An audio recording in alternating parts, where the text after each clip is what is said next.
Friends, यदि आप एक मोटर स्टार्टर को सेंसर के जरिए स्टार्ट एंड सेंसर के जरिए स्टॉप करना चाहते हैं तो किस तरह से कंट्रोल वायरिंग की जाएगी समझ लेते हैं। नॉर्मली यदि हमें किसी मोटर स्टार्टर को स्टार्ट करना होता है तो वहां पर हम स्टार्ट पुश बटन के प्लेस पर एनो एलिमेंट कनेक्ट करते हैं, जिसके जरिए हम स्टार्टर को स्टार्ट कर सकते हैं, और स्टॉप पुश बटन के प्लेस पर हम वहां पर एनसी एलिमेंट कनेक्ट करते हैं, जिसके जरिए हम स्टार्टर को स्टॉप कर सकते हैं।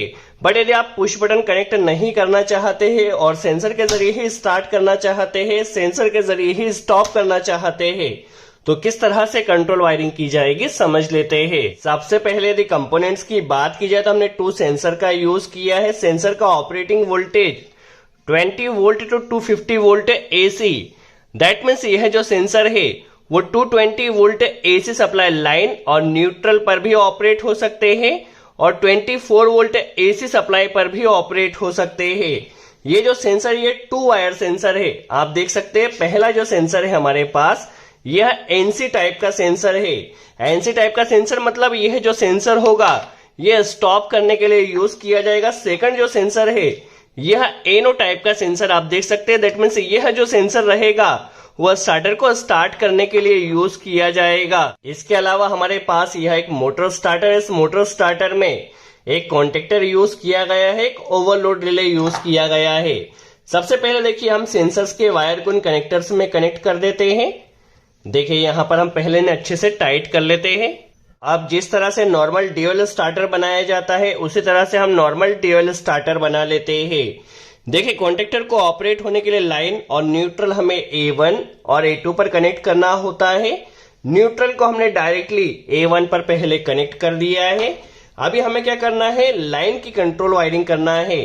तो देखिए एमसीबी में लाइन का एक कनेक्टर पहले हम अच्छे से कनेक्ट कर लेते हैं और इसे ले जाकर जो ओवरलोड रिले का एनसी पॉइंट है 95 नंबर पॉइंट यहां कनेक्ट कर देना, ताकि हमारी मोटर जब भी ओवरलोड हो तो हमें यहां से ट्रिपिंग मिल सके। चलिए पहले हम इसे कनेक्ट कर लेते हैं। अब इस एनसी का आउटपुट हमें 96 में मिलेगा, तो इस कनेक्टर को हम पहले यहां ओवरलोड रिले के एनसी के आउटपुट पर कनेक्ट कर लेते हैं और इसे जो हमारे पास एनसी सेंसर है, देखिए सबसे पहले हमारा आउटपुट कहां जाता है, एनसी एलिमेंट में जाता है। तो जो एनसी सेंसर का फर्स्ट वायर है ब्राउन वायर, यहां पर इस ब्राउन वायर में कनेक्ट कर देना। जिस तरह से हम पुश बटन में वायरिंग करते हैं उसी तरह से यहां पर भी वायरिंग की जाएगी। अभी देखिए ओवरलोड रिले के आउटपुट से एक कनेक्टर हमने एनसी जो सेंसर है इस एनसी के रेड वायर में कनेक्ट कर दिया है। एनसी का आउटपुट हमें इस ब्लू वायर से मिलेगा।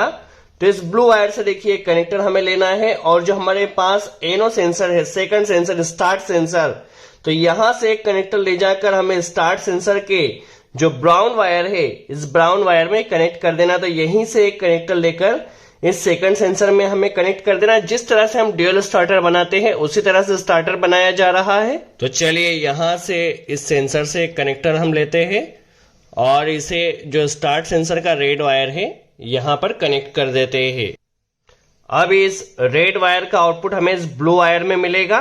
तो देखिए ब्लू वायर से इस स्टार्ट सेंसर के आउटपुट से एक कनेक्टर को पहले हम यहां कनेक्ट कर लेते हैं और यहां से इसे ले जाकर कॉन्टेक्टर की कॉइल को ऑपरेट कर देना है। चलिए पहले हम कनेक्टर यहां कनेक्ट कर लेते हैं और यहीं से ले जाकर कॉन्टेक्टर की कॉइल A2 में हमें एक कनेक्टर कनेक्ट कर देना है। देखिए A1 में न्यूट्रल हमने डायरेक्ट कनेक्ट किया है।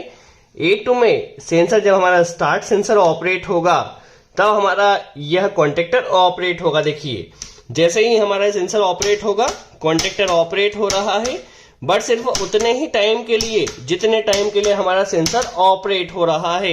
अब हम इसमें होल्डिंग सप्लाई भी कनेक्ट करना है।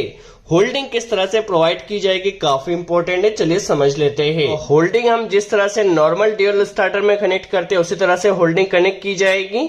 जो एनसी सेंसर का आउटपुट है ये जो सेकंड टर्मिनल है यहीं से हमें एक कनेक्टर लेना है।